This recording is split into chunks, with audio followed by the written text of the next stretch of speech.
America is a swirling, boiling pot of ignorance when it comes to finances. The people are liable to receive invalid, overused information to plan their monetary success. In this era, we see flashy, poorly made ads on social media telling us what to invest in, how to save your money, and how to spend it. Americans love to gamble, and sometimes refuse to hedge their own risks. The point here is that in this class of up-and-coming young adults have not been educated to the point that our world would deem necessary. People have not learned to diversify, have not learned to make their money work for them, and have certainly not learned to create monetary growth exponentially. Risk is everywhere, especially in this day and age. However, we must adapt to be able to embrace said risk and maximize our potential in this time of financial independence and speculation. But why does education fail? But first, we asked our peers what they thought. At what magnitude are y'all feeling comfortable with financial literacy purely from curriculums that you're taught in school? I think the only classes that actually prepare us are the business classes, but they don't really teach us how to invest long term. If you want to long term invest in ETFs or mutual funds, they don't really teach that stuff. Mm-hmm. So I guess the school it's kind of good for business, but at the same time, it doesn't teach you a lot. They're not telling you about all the intricacies of what actually is going down in between the lines of business.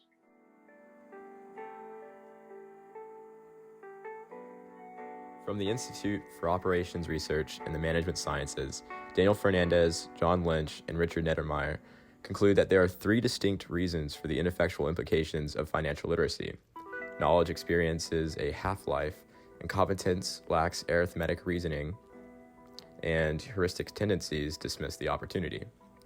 In a meta-analysis of over 200 studies, they found that, like other education, financial education decays over time. Even large interventions with many hours of instruction have negligible effects on behavior 20 months or more from the time of intervention. Essentially, school focuses on mathematical processes, and they cover the compound interest formula and simple interest. But instead, they should be focusing and reinforcing over many years the actual heuristic behavior, the tendencies, the propensities to actually budget money wisely. And that's the underlying problem with the state of financial education.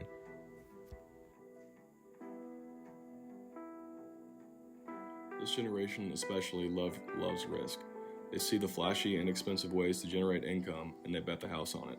A prime example of this today is options trading. Options can create a feeling of safety just as various credit cards do, but the fine print is undeniable.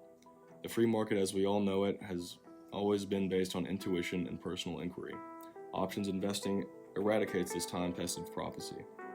Options have around a 50% chance of any profit margin at all, while a typical and standard long-term investment gives a sense of security and even reasonable certainty when it comes to profit margins. There is not always going to be money to be made, however risk remains constant, which is a pivotal point not yet installed in the public education system.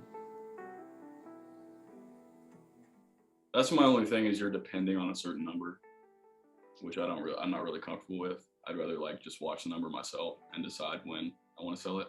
If you do it right, Justin's done pretty well with it and stuff like that. So yeah, you can definitely do that.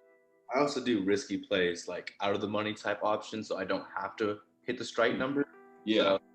And to address this need for a narrowly tailored financial literacy curriculum, we started our own financial interest group or club called Panthers on Wall Street. And we are having bi-weekly Zoom meetings, bringing in master's students at Texas A&M in the TRIP program. And that included my brother, Sean. So how does commodities trading differ from, buying equity in the stock market?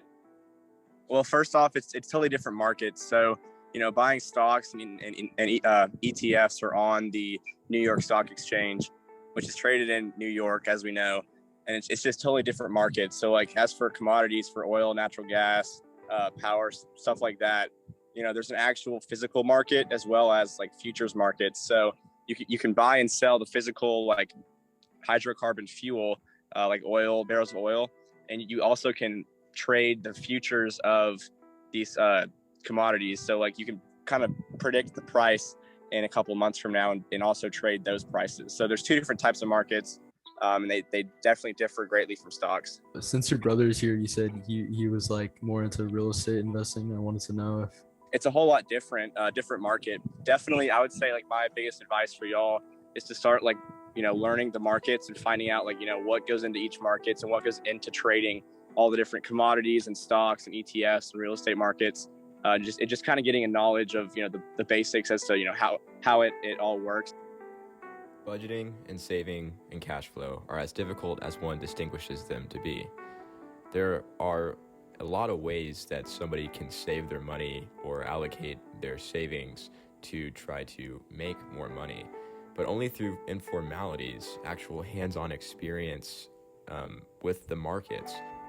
All right, so quick update, everybody. I'm about $2 million down.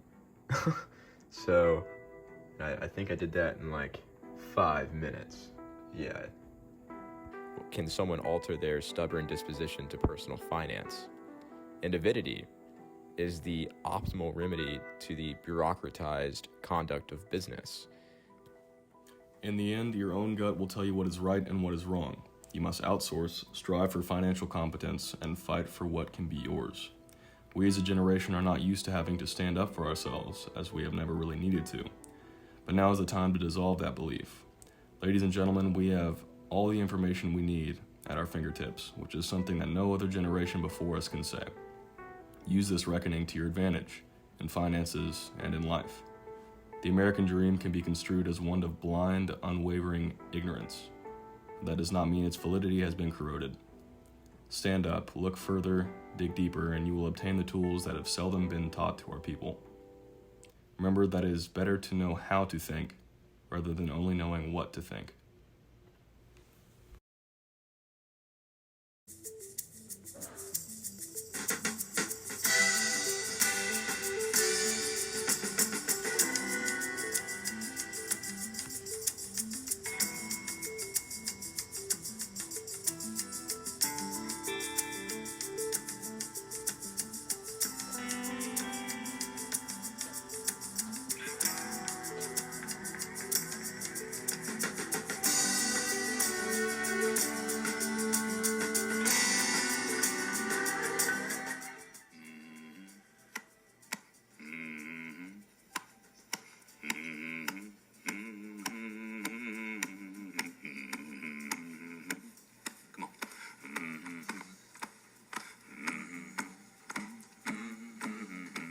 Common denominator.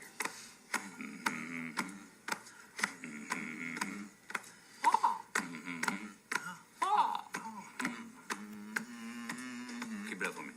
CEO, how the money comes in.